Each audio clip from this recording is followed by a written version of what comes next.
Hello and welcome to another episode of Goa 365 Story Behind the Story. With us in the studio are seafarers' families, connected to seafarers, NRIs, all Goans, far away, all suffering under the COVID. Many want to come back, many are stuck in their places. We have had we've been talking to them for some time and now we want to continue this discussion. Welcome back, guys. Jude, Pereira, Jude, Coutinho, Sebestain, Noronha, Imtiaz, Shaik. Hi guys. Gina, welcome back. I would like to continue with our friends from across the seas, as they say. Jude, Coutinho, could you tell us the situation in Saudi? What is the situation and how are people dealing with it? How you guys helping out to deal with these situations? It's a very strict place compared to others. So a lot of restrictions, lot of government rules, they go by the stick, you can say. So people have a higher level of discipline compared to other countries. Like in case you are in a lockout area and you are caught, they charge, two of my Goans have come who wanted to travel and they are charged 10,000 riyals and no one can remove it from the system unless they pay it. So this is the type of the law and order what is over here. We are now back to normal. One thing good what has happened in Saudi Arabia, the embassy was very cooperative with us. Okay, one fine day, it was somewhere in early June, the DCM, Dr. Raj Purohit, he phones me and he says, Coutinho, we have still a lot of emails from you for the Goa community. And he said, I've got a proposal. Maybe he knew what was coming ahead. He said, why don't you start talking to SpiceJet and trying to gather the people? I said, sir, you're trying to put the ball in my court. I got 60 people and you're telling me to fill a flight of 174, which is impossible. He said, you start the process. He gave me a SpiceJet number and from there we started. And maybe he knew that the next process was coming ahead. The process of the SOP of chartered flights. And this is what it is now. All responsibility what was with the embassy, what they were doing for Vande Bharat, they have put it on our shoulders. And we are not that way, but we are doing it for our people. And that's the happiness what you get, that you find, yes, finally people for 4 months had got no calls from the embassy. And now we as Goans have shouldered this responsibility with a team of small Goans in different regions. Really a very small team of 4 people handling. The most challenging part is the list to handle. How many people come on the list and how many people get out of the list. And when it really comes to paying of money. So it's a very challenging situation. But I still say the embassy was with us. They appointed a counselor and they at least showed us a path. And today where we are here, at least yesterday, I got the information that my clearance for the landing from Goa government has been given and that was given within 24 hours. I don't know how it happened, what it is, but I should be thankful to God and thankful to my government. Many times the roads are a little bumpy. We have potholes. We can't help it. You can't expect roads in Goa like you get in Saudi, but it happens. It's not an issue. Now I would like to go back to Jude Pereira. Jude, you were last time. We were speaking about the situation in UK and how and why and the way the whole thing was planned. You and Imtiaz. Could you elaborate on that? Give us some issues, problems, whatever you all faced, and how you all have gone way forward. See, the whole dilemma is where do you start? Who do you contact? Who do you reach out to in such a situation? Okay, for me it was very. I was sad because in UK we have so many organizations, that claim to be there for the Goans, and I don't want to name any of them.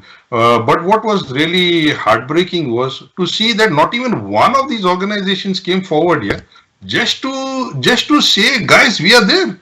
Nobody's asking you for money. Everybody does not want to come on the decks just for the sake of the reason they don't want to put their hands in their pockets.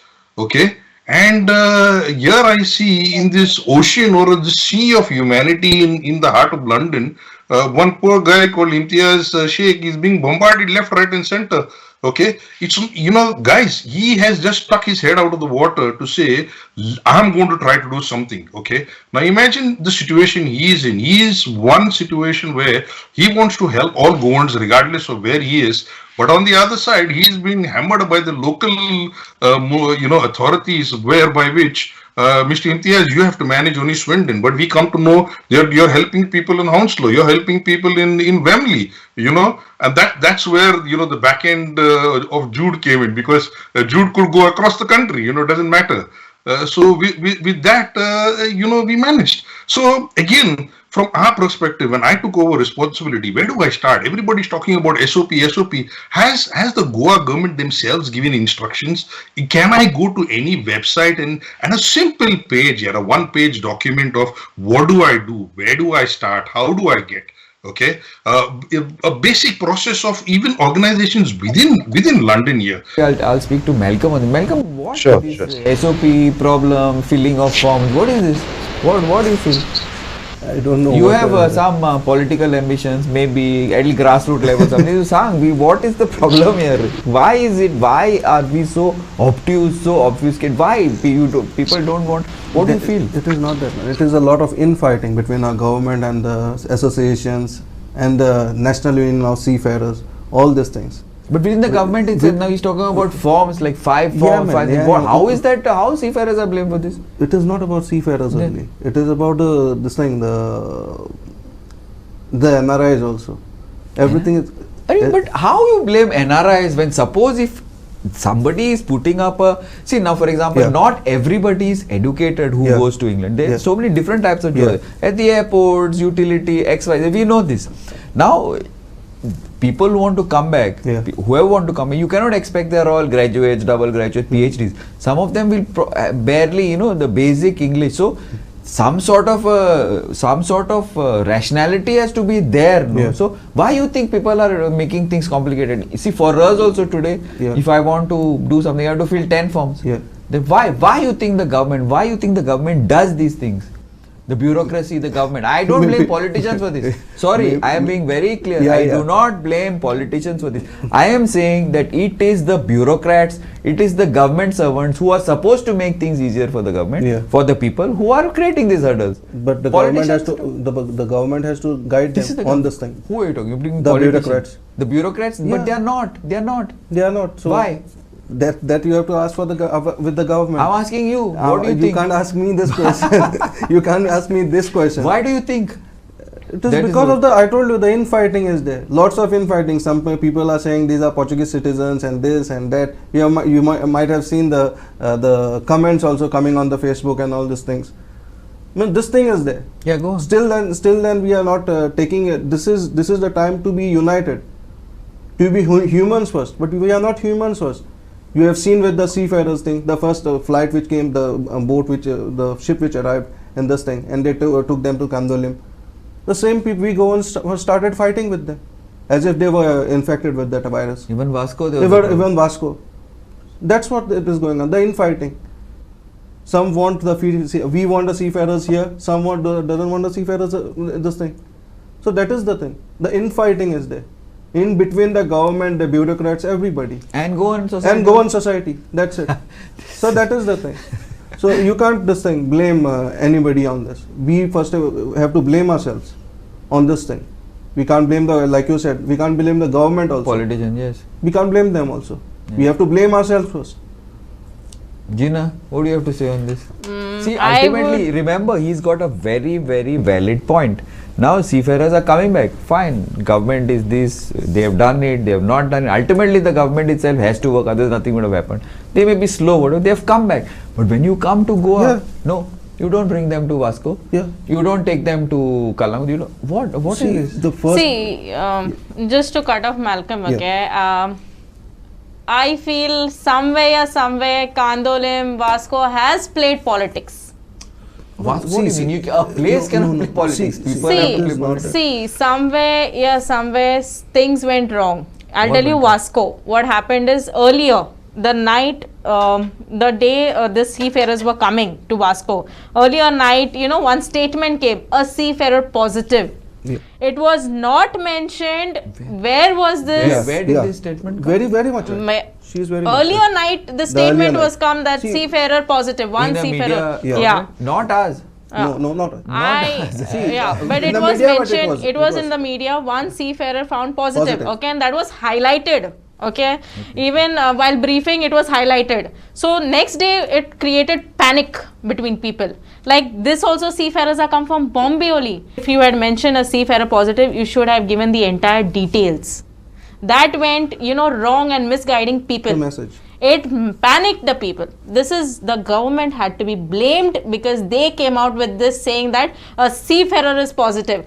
I now and again said that this was the panic that created between the people. I mean, if you tell me today, you know, within a night you tell me, oh shit, in that village there's one positive, I'm going to sit and panic. So this is what happened when the government said earlier night that a seafarer is positive. The next day the people panicked. I mean, see, there should be an awareness of COVID, what exactly it is. It is making people panic. People are going against each other, which is really bad. And going against seafarer, I earlier said also in a video that it is not compulsion that you get it from out states only and come. You can get within your states, you know, you need to understand that awareness was needed by our government. No matter whoever is responsible, the local MLAs also should have taken initiative of putting this awareness ahead. Okay. Now we have run out of time and we are moving into a short break.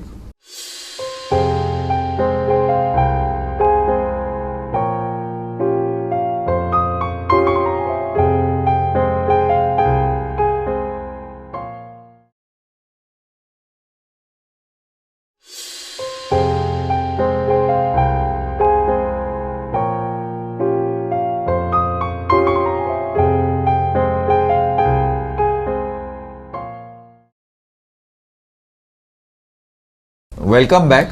Now Gina has been talking about a few issues, but I want to get back to Sebi. Sebi, I want you, see, now you've heard about this local politics because we got slightly sidetracked, but what I was trying to make a point to Malcolm is that the bureaucracy, everybody blames politicians. Now we have a politician here, Imtiaz is a local councillor. We have a budding population. I don't think he likes being called a budding politician here, Malcolm.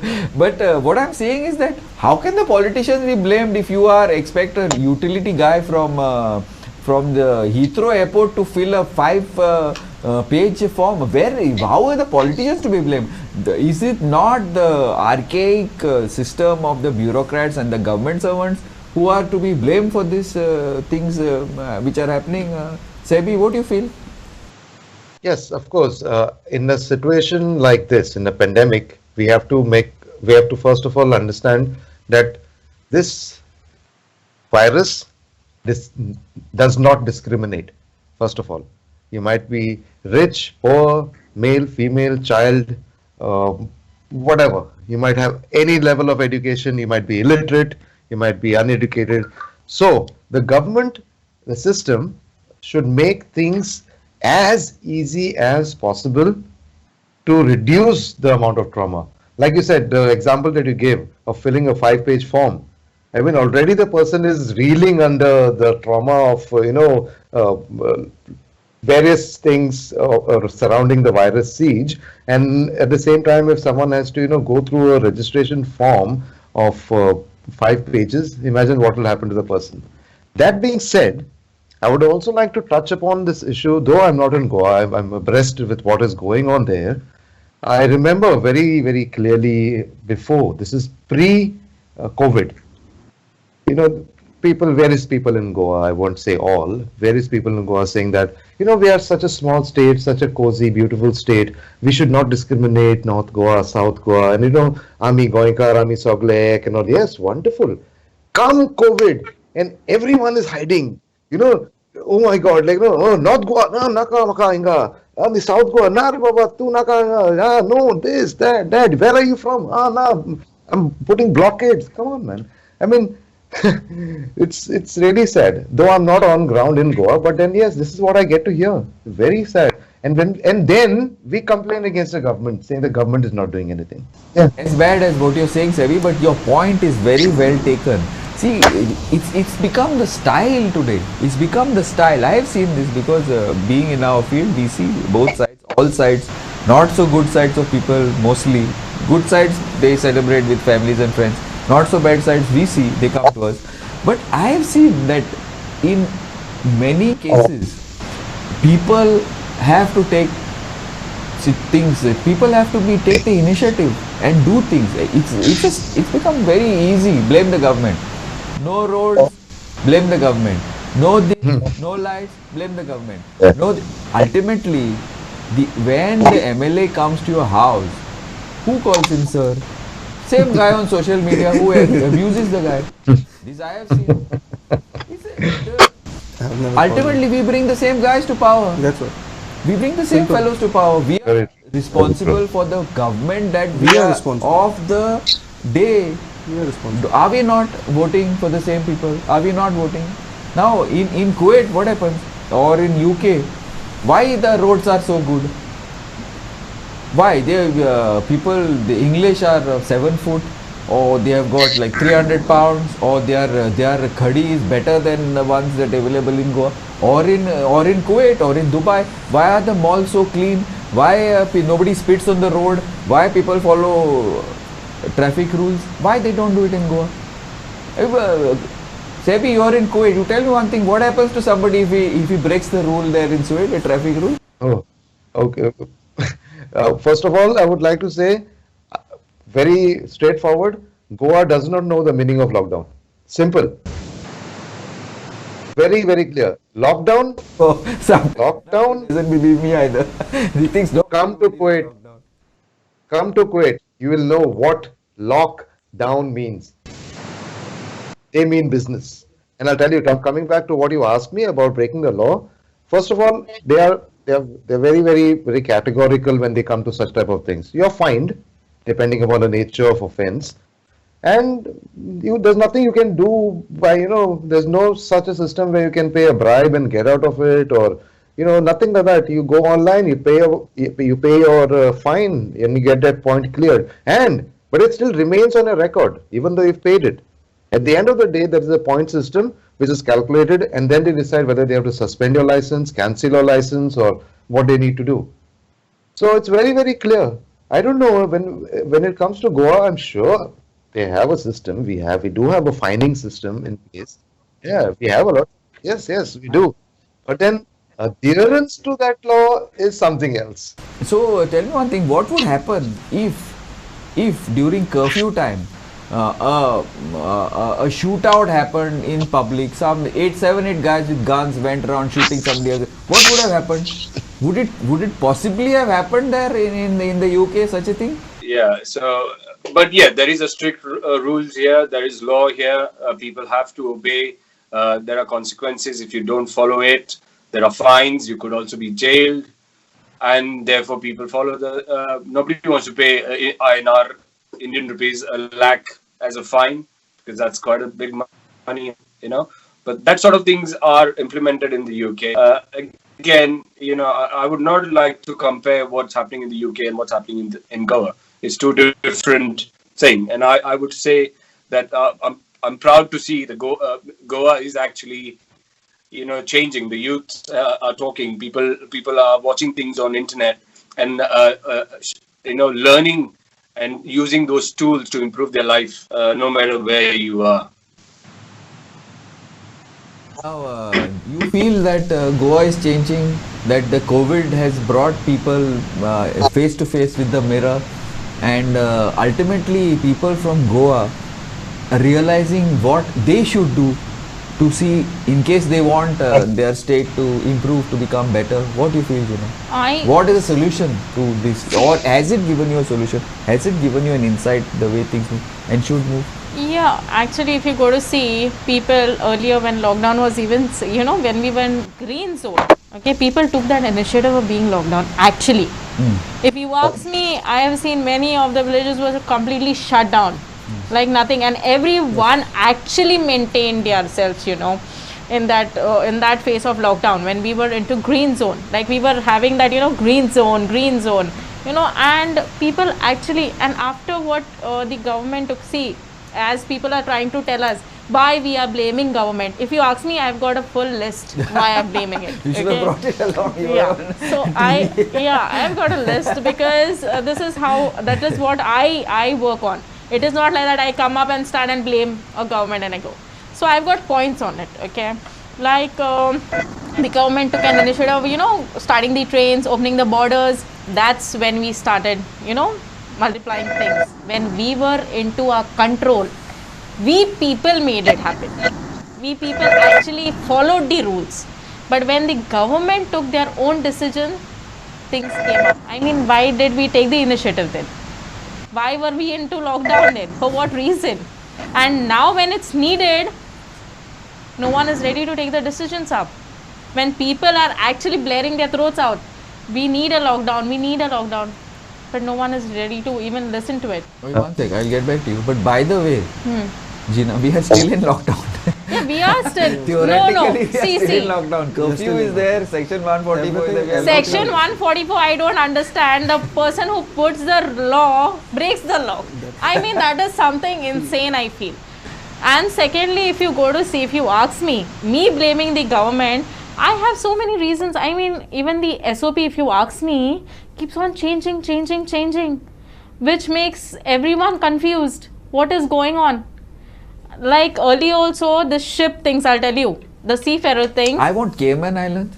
Yeah, Cayman Island also people, struggled a lot. 69, 70 people are dead. Yeah, so they also struggled a lot. Like as you know, Cayman is expensive. Very expensive. Very expensive. That I know. No job, Yes. giving rents. There were many of them who actually helped each other over there. So it was getting very worst, and they were hoping for the Indian government. But then SOP came in. Those, everywhere, I'll tell you. In entire this, Goans who wants to come back thinks SOP, quarantine, paid quarantine. So this is, where the government should have taken initiative. It is our own people. You need to give a relief on that. You are still, SOP has been declared, come negative and you go home 14 days quarantine.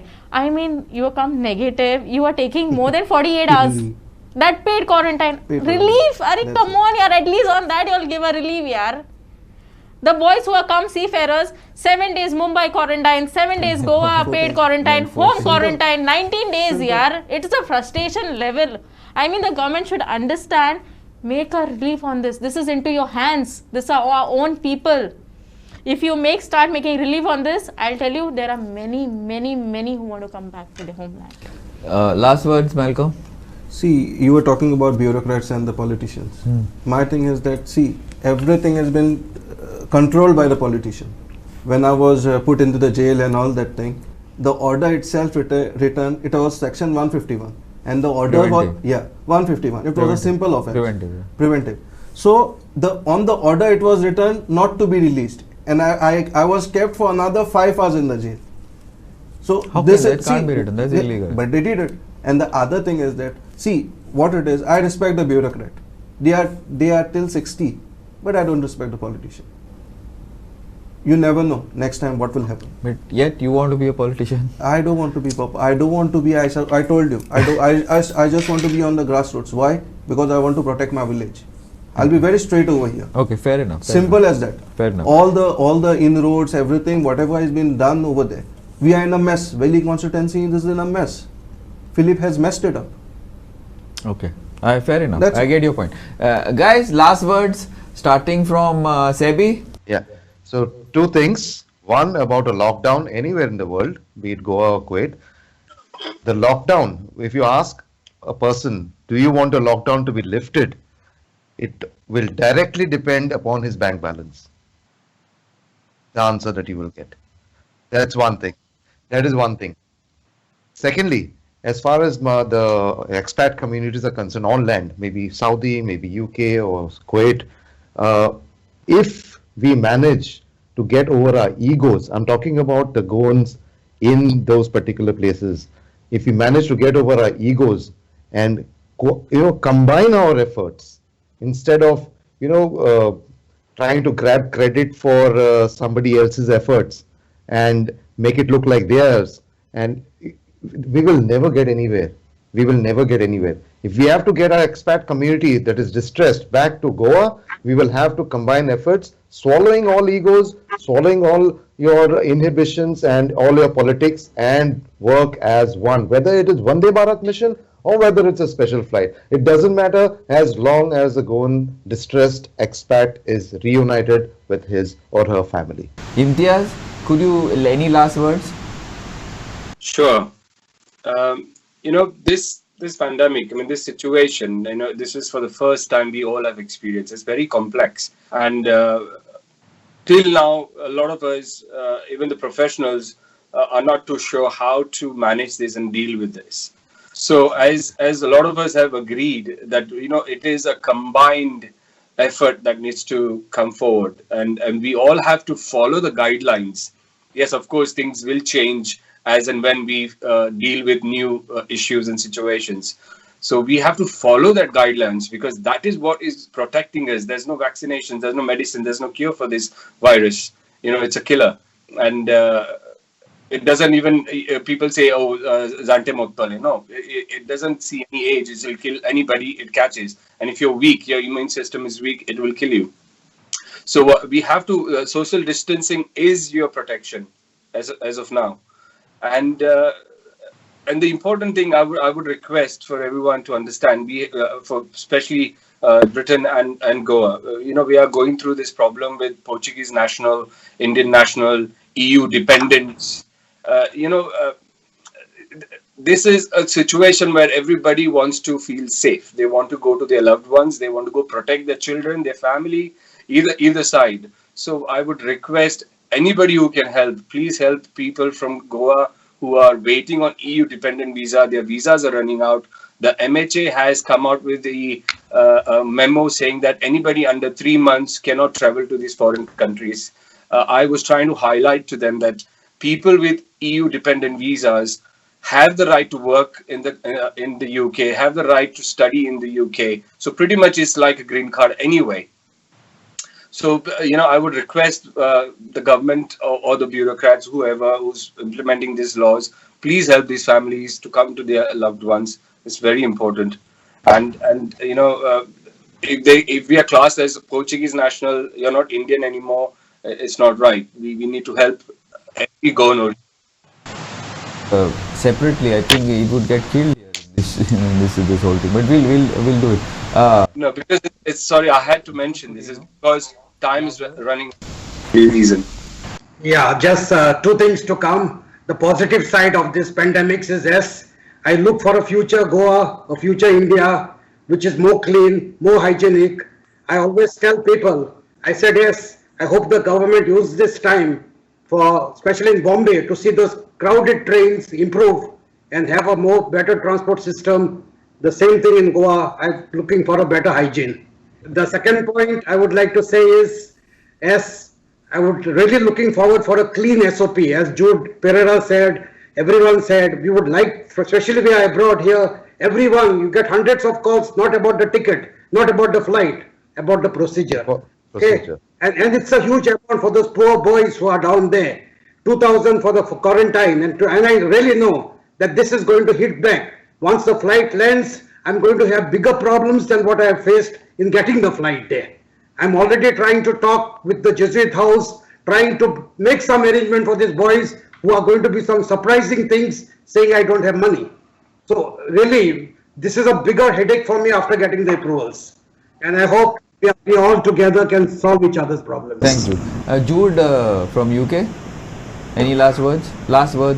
Yeah, the last words is, I just want to start off with a nightmare and then a recommendation. So basically, like everyone mentioned, we face the same thing for anyone going from UK. Imagine they have to spend £560 on the ticket, then another 6,000 rupees for the bus, then another 2,000 for a COVID test. And then I want to bring out this hotel here, Ginger Hotel. I'm desperate to meet them on my next trip to Goa. Okay, where they made 23 of my people pay 20,000 bucks up front for what? On the basis of what? And only to see it be supported by, I don't want to take names, but the reality is out there. On what basis, on what right? And thank God, one phone call to the hotel, the next, we made sure no one went to that hotel and we destroyed everything. Okay, so today I'm very happy. The 3 batches are gone. We can decide to choose a hotel. We can decide to choose everything. My only one appeal is, where is my Chief Minister fund? Where is my fund relief? And how are everybody is being welcomed at the border with a gun on their head, and how much cash do you have? Okay, I have 3 students. I have 4 students gone on. Believe me, they don't have a pound. They don't have a pound in their pocket. But I thank my God and I thank all people that have come forward that we have sent them in style, not only to go back, but jobs are waiting for them to come back once they are calmed down. Okay, so that's my frustration for. With this, we have come to an end of this episode. We will be back. Thanks for watching.